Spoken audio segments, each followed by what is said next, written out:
Taxation for F and trading. दोस्तों जैसा कि मैंने आपको बताया, एफ एंड ट्रेडिंग अगर आप स्टॉक मार्केट में इन्वेस्ट करते हैं, जैसे आप करेंसीज, कमोडिटीज या शेयर्स की ट्रेडिंग करते हैं, जो कि आज की डेट में बहुत ही हॉट टॉपिक है इन्वेस्टर के बीच। जब से ये कोविड से आया, लगातार 2 साल के अंदर जो एफ एंड ट्रेडिंग है बहुत ही तेजी से इंक्रीज हुआ है। ऐसे में आपको टैक्सेशन को समझना जरूरी है कि कैसे आपको टैक्सेशन के रूल्स या रेगुलेशंस को मैनेज करना है। दोस्तों बात करें यहाँ पे डेरिवेटिव्स की, तो डेरिवेटिव्स का मतलब हो गया कि जहाँ पे वैल्यू जो है वो अंडरलाइंग हो रही है एसेट्स या सिक्योरिटीज से। तो यहाँ पे 2 तरह की डेरिवेटिव्स है एफ एंड ट्रेडिंग में, फ्यूचर एंड ऑप्शन। 2 तरह की यहाँ पे डेरिवेटिव्स अवेलेबल है स्टॉक मार्केट के अंदर। समझते हैं कि एफ एंड ट्रेडिंग के अंदर नेचर ऑफ इनकम क्या होगी। तो जनरली बात करें, अगर आप शेयर या सिक्योरिटीज़ का सेल परचेज करते हैं तो इस तरह की जो इनकम होती है वो कैपिटल गेन के अंदर होती है, चाहे वो लॉन्ग टर्म कैपिटल गेन हो या शॉर्ट टर्म कैपिटल गेन हो। लेकिन एफ एंड ट्रेडिंग के अंदर यहाँ पे कैपिटल गेन में कंसीडर नहीं किया जाता। यहाँ पे इस तरह के बिजनेस को एज अ बिजनेस इनकम में ट्रीट किया जाता है। उसी के हिसाब से आपको रूल्स या रेगुलेशंस को फॉलो करना होता है। स्पेकुलेटिव और नॉन स्पेकुलेटिव, दोस्तों समझना यहाँ पे F and trading speculative transaction है या नॉन स्पेकुलेटिव। तो दोस्तों बात करें as per section 43 subsection 5 of the income tax act 1961 के हिसाब से, एक स्पेकुलेटिव ट्रांजेक्शन का मतलब हो गया एक ऐसा ट्रांजेक्शन जहाँ पे एक कॉन्ट्रैक्ट होता है परचेज और सेल का, किसी भी कमोडिटीज़ का, जैसे कि स्टॉक का हो गया, शेयर्स का हो गया, जो कि पीरियोडिकली है, अल्टीमेटली सेटल्ड हो। तो दोस्तों बात करें एफ एंड ओ का भी नेचर इसी हिसाब से है। लेकिन दोस्तों बात करें as per section 43 subsection 5 clause e के हिसाब से of the income tax act, यहाँ पे ये बोलता है ये एक्ट कि कोई भी ट्रांजेक्शन जहाँ पे एफ एंड ओ ट्रेडिंग है रिकॉग्नाइज स्टॉक के थ्रू, वो यहाँ पे नॉन स्पेकुलेटिव ट्रांजेक्शन मानी जाएगी। उसी के हिसाब से प्रॉफिट एंड लॉस कंसीडर किया जाएगा और इसको एज ए नॉर्मल बिजनेस के रूप में ट्रीट किया जाएगा। मतलब ये हुआ कि F and O trading non speculative transaction से सेक्शन 43 सबसेक्शन 5 क्लोज ई के हिसाब से। और दोस्तों इसकी इनकम जो है बिजनेस इनकम के रूप में ट्रीट की जाएगी।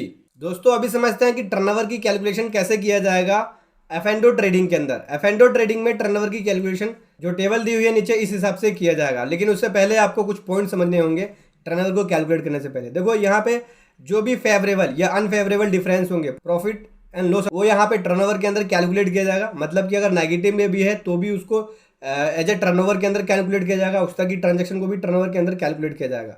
प्रीमियम रिसीव हुआ है सेल ऑफ ऑप्शन का, वो भी टर्नओवर के अंदर इंक्लूड किया जाएगा। कोई भी रिजर्व ट्रेड्स है वो भी यहाँ पे एफ एंड ओ ट्रेडिंग के अंदर टर्नओवर के अंदर कैलकुलेट किया जाएगा, वो भी टर्नओवर का पार्ट होगा।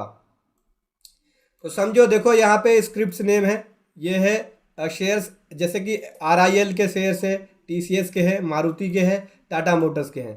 यहाँ पे ट्रांजेक्शन टाइप क्या है, फ्यूचर है, ये ऑप्शंस है। ठीक है। लॉट साइज क्या है शेयर का, 500 शेयर है, परचेज वैल्यू 2000 का ईच है, सेल वैल्यू 2100 का ईच है, यानी 100 रुपये का यहाँ पे प्रॉफिट हो रहा है। 500 मल्टीप्लाई 100, 50,000 का यहाँ पे प्रॉफिट हो गया। ठीक है। इसी प्रकार से TCS का भी फ्यूचर के शेयर्स है, 700 का लॉट है, ये 3200 रुपये का एक शेयर परचेज किया और सेल किया 3150 का, यानी 50 रुपये का लॉस हो गया, यानी 700 मल्टीप्लाई 50, 35,000 रुपये का यहाँ पे लॉस हो गया। ठीक है।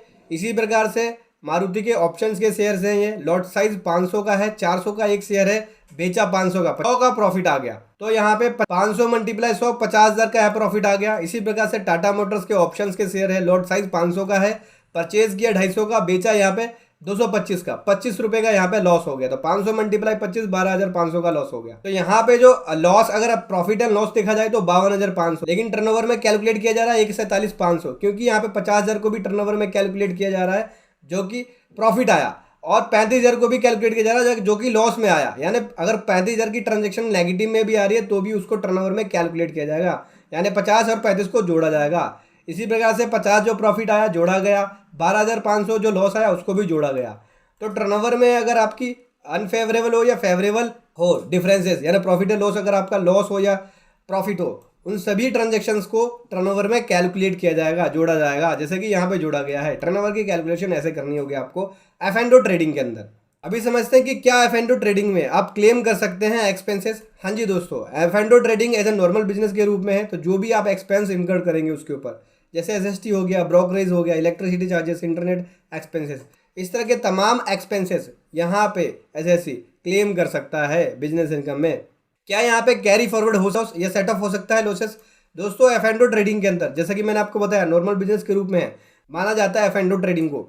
तो यहाँ पे आप सेट ऑफ कर सकते हैं कोई भी लॉस होता है, किससे? हाउस प्रॉपर्टी इनकम से, कैपिटल गेन इनकम से, या कोई भी अदर सोर्स का इनकम है उससे आप सेटअप कर सकते हैं। इवन आप यहाँ पे अनएडजस्टेड जो लॉस रहता है उसको कैरी फॉरवर्ड भी कर सकते हैं 8 ईयर तक, यानी 8 साल तक कैरी फॉरवर्ड भी कर सकते हैं।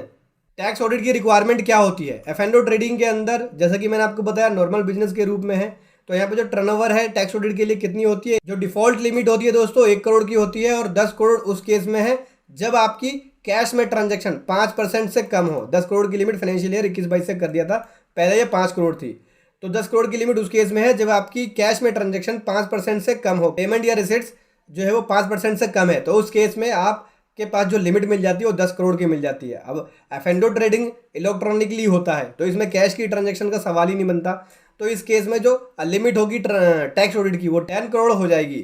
फाइनेंशियल ईयर 21-22 से 10 करोड़ कर दिया था।